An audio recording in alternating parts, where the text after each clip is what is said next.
vaxtilə evli olmuş, lakin xəstəlikdən həyat yoldaşını itirmiş bir insanla ailə həyatı qurub.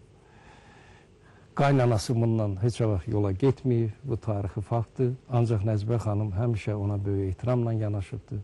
Hətta onların toy mərasimində iştirak edən Ədil İskəndərov, Həbib İsmailov, Əşrəf Yusufzadə və digər sənət adamları zarafatcan həmişə deyirmişlər ki, bəs biz Ögey Ana adlı bir film çəkəcəyik, orada da bu qaynananın haqsız hərəkətlərini tamaşaçıların nəzərinə çatdıracağıq. Bu zarafatlar, deyimlər sonradan reallaşdı və Ögey Ana filmi çəkildi. Ögey Ana filmində də baş rolu Nəcibə xanım Məlikova ifa etdi. Bir müddətdən sonra Nəcibə xanım Məlikova Akademiya Milli Dram Teatrına dəvət aldı. Ömrünün sonuna kimi bu teatrda müxtəlif xarakterli səhnə surətləri yaratdı. Nəcibə xanım Məlikova